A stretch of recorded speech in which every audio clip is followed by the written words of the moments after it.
Hello friends, today we will studying chapter number 7, lecture 2. Methane जिसका formula है CH4. The massive increase in methane proportion from 315 ppm in the year 750 to 1764 ppm in the year 2005 was due to the reasons listed below, है ना. Methane increase होने का proportion to 315 ppm से increase हुआ है to 1750 से 1760 के बीच में बहुत ज़्यादा, जिसका रीज़न क्या है? Exhaling of animals and metabolism process. ठीक है, जो एनिमल्स का एक्सहेलिंग प्रोसेस है और मेटाबॉलिज्म प्रोसेस है, उसकी वजह से मीथेन कितना रिलीज़ हुआ है? 14 crore tonne. Then paddy cultivation के कारण इंक्रीज़ हुआ है methane. Decomposition of biodegradable biodegradable waste के कारण भी 7 करोड़ टन जितना मीथेन इंक्रीज़ हुआ है एटमॉस्फेयर में. Things to know, all the things used by human in one day has 80% of the air in it. A man breathes 22,000 times every day. In this way, a man consumes 16 kg of oxygen from the environment per day. एक आदमी कितना breathe करता है? 22,000 times breathe करता है, जो consume करता है लगभग 16 kg ऑक्सीजन पर डे इतना कंज्यूम करता है. तो उस हिसाब से हमको कितना ऑक्सीजन उसके लिए हमको चाहिए होता है, ये हमको सोचने की बात है. इसके लिए हमको इतना ऑक्सीजन चाहिए और इतना कंज्यूम भी मेन ह्यूमन बीइंग इतना कंज्यूम करता है पर डे. इसके बाद है nitrous oxide. The proportion of nitrous oxide has increased from 270 ppm to recent 319 ppm. कितना इंक्रीज़ हुआ है? 270 से 319 ppm तक नाइट्रस ऑक्साइड हुआ है, जो कि एक पॉइजनस गैस है. उसके बाद है क्लोरोफ्लोरोकार्बन, CFC उसका शॉर्ट फॉर्म है. Due to the use of foam, plastic, refrigerator, AC, circuit, aerosol spray, the minute particle having the size ranging from 1 micron to 10 micron is known as aerosol. aerosol किसको बोलते हैं? जो बहुत ही छोटे particles होते हैं 1 micron से 10 माइक्रोन के बीच में, उसको एराजोल बोलते हैं. Etcetera. There has been increase in the CFC increase होने का, क्लोरोफ्लोरोकार्बन इंक्रीज़ होने का रीज़न क्या है? कि जो हम फोम वगैरह यूज़ करते हैं, प्लास्टिक, रेफ्रिजरेटर, AC और ये जो एरासोल यूज़ करते हैं, उसके कारण CFC बहुत ज़्यादा इंक्रीज़ हो रहा है, जो हमारे एटमॉस्फेयर को हार्मफुल करता है. As per the resolution pass by the UN on 23rd January 1995, 16 September is observed as the Ozone Day. Okay, you all know about this Ozone Day. We are celebrated it after 1890. Year 2007 was the hottest year, है ना. 1980 में सबसे hottest year था. Then उसके बाद 2007 was the hottest year. Effects of global warming. अब यहाँ पर हमने ग्लोबल वार्मिंग के रीज़न्स पढ़े कि किसके इतनी गैसेस जो है वो इंक्रीज़ होने के कारण ग्लोबल वार्मिंग हो रही है और हॉट ईयर हुआ है इतना 2007 में. देन उसके इफ़ेक्ट्स क्या हैं हमारी इन्वायरमेंट पर? Changes are observed in the growth and development of the vegetation. Certain species of birds are now disappear, such as sparrows and vultures. 2000 glaciers of Himalayas have receded, melted. Okay. Then इसमें environment change होने के कारण बहुत सारी vegetations का growth और development पर असर हुआ है. उसमें से कितनी बर्ड्स डिसअपियर हो गई है। पहले स्पैरोज़ वगैरह नॉर्मली बहुत सारी दिखाई देती थी, अब हमको स्पैरोज़ वगैरह बहुत कम दिखाई देती है। देन हिमालयाज़ के जो 2000 ग्लेशियर्स है वो भी टाइम टू टाइम मेल्ट होने लगे हैं, जैसा यहाँ पे पिक्चर में दिया हुआ है। 12 मई 2001 का जो पिक्चर है, उसके बाद ग्लेशियर कितना जुलाई 1 2003 में मेल्ट हुआ। देन जून 19 2006 में और ज़्यादा मेल्ट होने लगा है ग्लेशियर्स। तो ग्लेशियर्स मेल्ट होने के कारण हमारा उसका इफ़ेक्ट डायरेक्ट टेम्परेचर पे पड़ता है और जो ड्रिंकिंग वाटर है वो सारा सी में जाकर मिक्स हो जाता है, उससे हमारे नॉर्मल लाइफ में बहुत ज़्यादा इफ़ेक्ट पड़ता है। Then non conventional sources of energy. Non conventional sources of energy it means क्या होगा कि जो आप यूज़ करते हैं लेकिन उसका हमारे एनवायरनमेंट पर इफ़ेक्ट नहीं होता है, बैड इफ़ेक्ट नहीं होता है, उसको हम बोलेंगे non conventional source of energy. जैसे है सोलर एनर्जी। अब हमारे यहाँ पे सन नॉर्मली सन तो रोज़ डेली आता ही है, लेकिन हम उसका अगर सोलर एनर्जी के रूप में अगर हम यूज़ करें तो हमारी इलेक्ट्रिक एनर्जी बहुत ज़्यादा सेव हो जाएगी। ओके। देन है विंड एनर्जी। विंड एनर्जी जो नॉर्मली नेचुरली विंड चलती रहती है, उसका एनर्जी अगर हम इलेक्ट्रिसिटी वगैरह में बनाने में यूज़ करें तो हमको बहुत ज़्यादा इफ़ेक्ट होगा। देन है बायोमास टीडल एनर्जी। ये सारे हमारे नॉन कन्वेंशनल सोर्स हैं एनर्जी के। Okay. Then measures to prevent global warming. अब ग्लोबल वार्मिंग को हम कैसे प्रिवेंट कर सकते हैं, ठीक है, ये हमारे रीजंस हैं जो आपको प्रॉपरली रीड करना है। Reduce the use of sources of release CO2। Okay.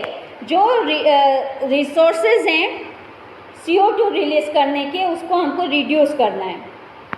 Afforestation of and conservation of forest should be done. हमको बहुत सारे फॉरेस्ट लगाना है और जो फॉरेस्ट हैं उनको कंजर्व करना है। Growing trees help to reduce carbon dioxide. Trees जैसा आपको सभी को मालूम है कि कार्बन डाइऑक्साइड को एक्सेप्ट कर लेते हैं ट्रीज़, तो हमको ज़्यादा से ज़्यादा ट्रीज़ लगाना है। Avoid the use of plastic. Plastic का यूज़ हमको अवॉइड करना है। Optimum use of manure and pesticides. Pesticides और मैन्योर का कम से कम यूज़ करना है। Adopt organic farming. Organic farming को हमको यूज़ करना है, जिसमें ग्रीन मैन्योर और कैटल मैन्योर डालकर हम अच्छी फार्मिंग और हेल्दी फार्मिंग क्रॉप कलेक्ट कर सकते हैं। Add biotic in the food for animals. Okay. Animal के फूड में जो है वो बायोटिक डालना चाहिए, बायोटिक यूज़ करना चाहिए। Optimum use of house hold appliances. House hold appliances it means AC, refrigerator का जो यूज़ करते हैं हम, वो यूज़फुल करना चाहिए, बहुत ज़्यादा नहीं, लेकिन हम जैसे जैसे यूज़ करते हैं उसका, जैसे हम AC यूज़ करते हैं तो AC को बहुत ज़्यादा मिनिमाइज़ नहीं करना, उसका टेम्परेचर बहुत ज़्यादा कम नहीं रखना है। आप यूज़ करते हो तो उसको हायर टेम्परेचर पर रखना है ज़्यादा, जिससे ज़्यादा उसका इन्वायरमेंट पर असर नहीं हो। Check the growth of human population. Proper use of means of transport, है ना। अब जैसे एक ही जगह पर किसी को जाना है और चार लोग अलग अलग व्हीकल लेकर जाएंगे, उसकी जगह अगर 4 ही लोग एक व्हीकल को लेकर जाएंगे तो उससे हमारा पेट्रोल डीजल भी सेव होगा और इन्वायरमेंट को भी इतना असर कम होगा। Check the growth of human population. अब पॉपुलेशन जैसे जैसे इंक्रीज़ होगा वैसे वैसे इंडस्ट्रियल एरिया डेवलप होगा और जो फार्मिंग वाला एरिया है, जो खेती वाला एरिया है, वो कम होने लगेगा।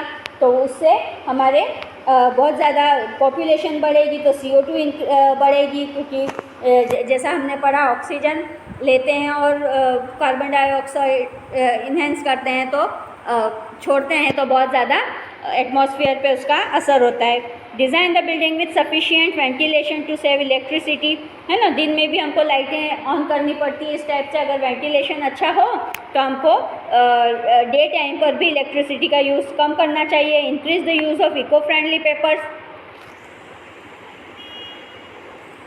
Increase the uses of eco friendly papers. Eco friendly papers use करना है जिससे ट्रीज़ हमको कम कट करने पड़े।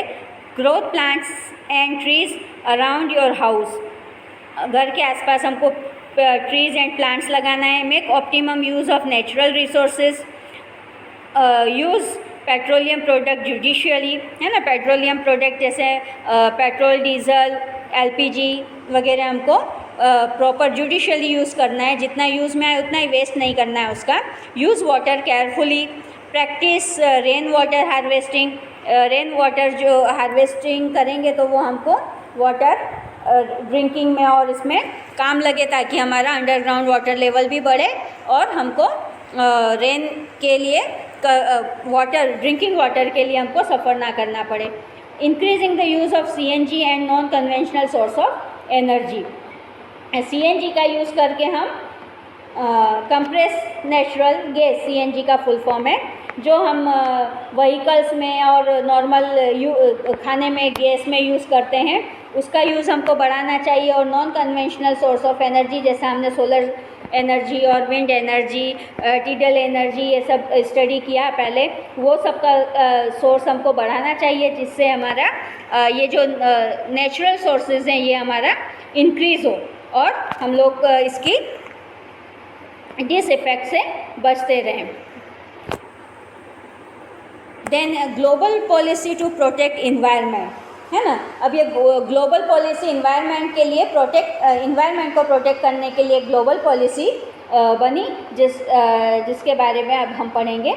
On realising that human activity are the root cause of destruction of the environment, the countries of the world gathered at Stockholm, the capital of Sweden, in 1972 to think of ways to protect the environment. Another convention was held at Rio de Janeiro, Brazil. अब ये human activity का environment पे बहुत ज़्यादा destruction हो रहा है, बहुत ज़्यादा रूट कॉज है उसका डिस्ट्रक्शन का, ह्यूमन एक्टिविटी। इसके लिए स्टॉकहोम में सारे वर्ल्ड की कंट्रीज़ गैदर हुई और वहाँ पर उन्होंने एक कन्वेंशन रखा जिसको इन्वायरमेंट प्रोटेक्ट करने के लिए, है ना। स्वीडन में ये हुआ, स्टॉकहोम कैपिटल है स्वीडन का। और उसके बाद दूसरा कन्वेंशन हुआ जो ब्राज़ील के रियो डी जेनेरो में हुआ। In the meeting held at Copenhagen, capital city of Denmark, in the year 2009 to discuss global warming, it was observed that the developed nations are not accepting the carbon cut, the technique to reduce the emission of greenhouse gases. And the greenhouse gases, it was decided to give an aid of $100 billion for the development of developing nations, है ना। उसके लिए $100 billion भी development के लिए Nations ने decide किया। In this meeting 59 research papers from 45 countries were presented in through it. यहाँ पर 45 कंट्रीज़ ने अपने प्रेजेंटेशन दिए। The leaders of the world were made to think serious regarding to changing climate. On the average a citizen in the world emit 4.5 metric tonne carbon dioxide, है ना। एक person, एक citizen world का 4.5 metric tonne carbon dioxide release करता है। Indian citizen emits 1.2 metric tonne carbon dioxide. Other developing nation in release far lesser carbon dioxide gas. Larger amount of concessions should be given for development and more restrictions should be imposed on the countries like the USA, as an average American emits 20.6 metric ton carbon dioxide. अब इतनी ज़्यादा carbon dioxide release करने के कारण हमारे यहाँ पे environment change हो रहा है। जितनी पॉपुलेशन बढ़ेगी उतना ज़्यादा कार्बन डाइऑक्साइड बढ़ेगा और कार्बन डाइऑक्साइड इंक्रीज़ होने के कारण ग्लोबल वार्मिंग हमको सफ़र करनी पड़ेगी। यहीं तक ये लेसन था हमारा। अब इस लेसन के थ्रू आपको प्रोजेक्ट तैयार करना है ग्लोबल वार्मिंग के प्रिवेंट एंड उसके डिस इफ़ेक्ट क्या है वो, और हमको उसको हम प्रिवेंट कैसे कर सकते हैं, ये दोनों। Thank you.